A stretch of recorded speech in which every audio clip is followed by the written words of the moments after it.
The Whispering Pages. Chapter 1. The Oddities Shop. The town of Windermere was not large enough to keep secrets. Its streets were narrow and familiar, its neighbors always in one another's business. If a new shop opened, it was the sort of thing that made the front page of the Weekly Gazette, usually sandwiched between notices about the weather and the price of flour. And yet, one autumn evening, Clara found herself standing before a crooked storefront she had never seen before. The sign above the door was carved from wood so dark it looked almost charred.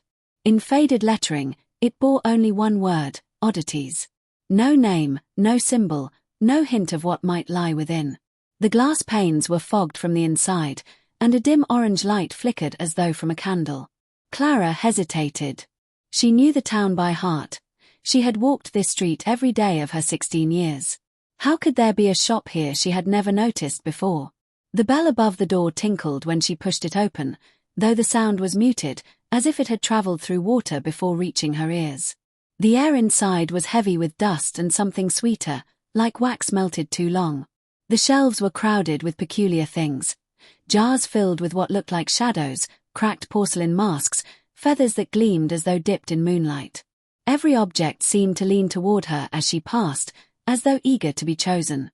Looking for something in particular. The voice was soft and dry, like leaves scraping across stone. Clara turned. Behind the counter sat an old man with hair the color of smoke and eyes that were darker still. His hands, long and pale, rested atop a closed book. I don't know, Clara admitted. She hadn't meant to come in at all. She had been walking home, basket of bread under her arm, when the shop's door seemed to draw her like a magnet. The man studied her for a long time before sliding the book toward her. Its cover was black, the leather worn smooth, and in the spine was pressed a small silver key. "This one," he said. Clara ran her fingers across the cover. The leather was warm, almost alive. No title, no author's name. Only the faint impression of 1,000 fingerprints worn into its surface. "What is it?" she asked. "A book that listens," the man replied. "And a book that gives." Clara frowned. "Gives?" The man leaned closer, lowering his voice until it was scarcely more than a whisper. "It grants what you ask, child. But take care," his eyes gleamed like wet ink. "For it takes what it pleases in return." Her heart thudded in her chest. She opened her mouth to ask what he meant, but when she looked down, the book was already in her hands. The shop was silent again. Too silent. Clara turned, half expecting to see the shelves, the jars, the strange trinkets, but the shop had dimmed, and the old man was gone. The door behind her creaked open with a breath of cold evening air. Somehow, she was standing back on the street of Windermere, clutching the strange black book to her chest. And when she glanced back over her shoulder, the shop was gone. Chapter 2. The First Wish. Clara sat at her desk that night, the strange book before her. The candles threw long shadows against her walls, and every flicker of flame made the black leather look like it pulsed faintly, as though it had a heartbeat of its own. She had tried to open it once, but the pages were blank. Smooth, creamy parchment, untouched by ink. A book that listened, the old man had said. A book that gave. Her fingers brushed the silver key pressed into the spine. It didn't turn, didn't move, didn't unlock anything. And yet, she could feel its chill radiating into her skin. She told herself she didn't believe the man's words. Magic belonged in fairy tales, not in Windermere. Still, her heart whispered otherwise. "I'll prove it's nonsense," she muttered.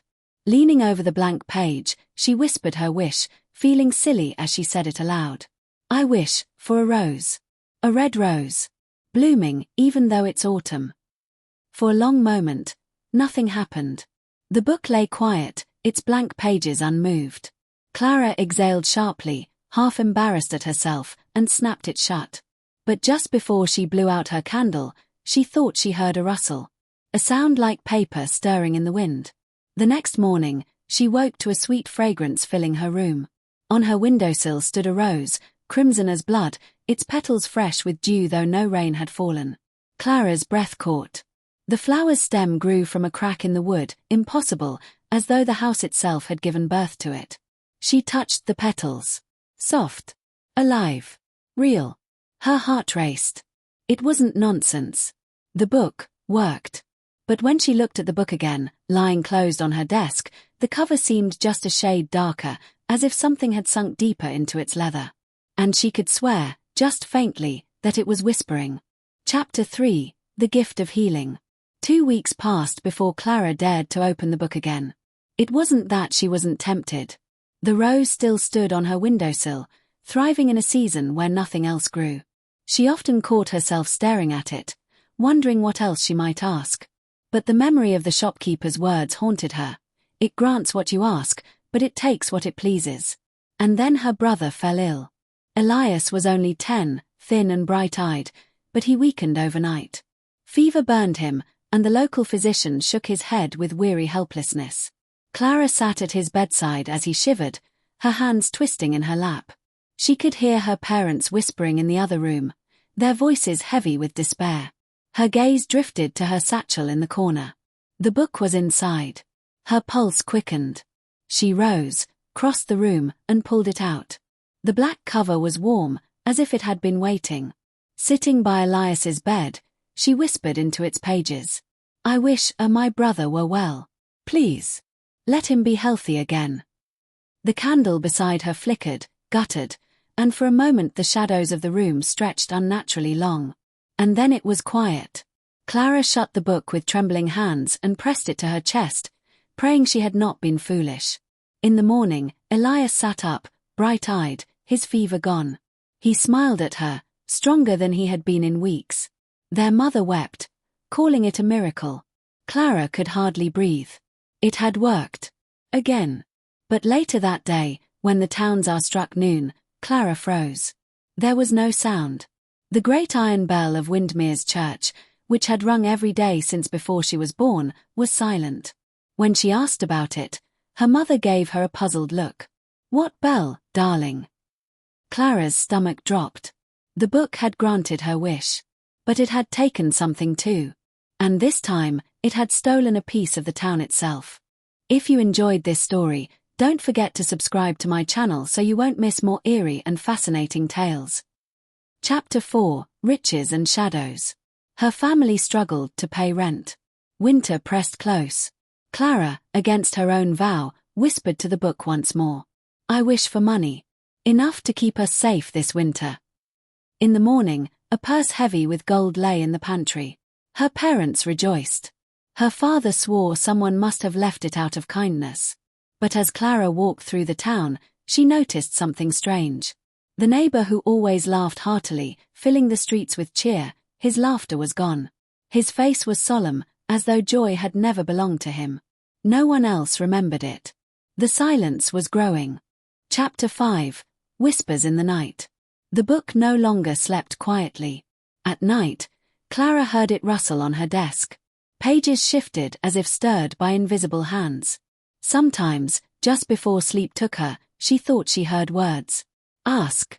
Ask again." The rose on her sill still bloomed, but now its stem had grown longer, curling toward the book as though drawn to it. And once, when she woke in the dark, she found the book open on her chest, though she had left it across the room. Chapter 6, A Friend's Desperation. Her friend Marin came to her in tears. "My father, he is dying. Nothing helps.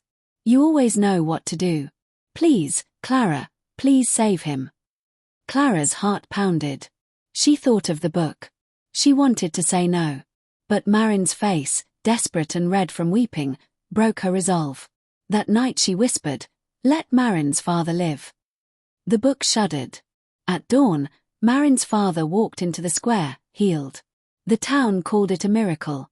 But when Clara ran to embrace Marin, something in her chest cracked. Marin looked at her with polite eyes, as though Clara were only a neighbor. The memory of their first day of school together, the day they had become friends, was gone. Stolen. From Marin. From Clara. From the world. The book had given life. And taken love. Chapter 7, The Book's Hunger.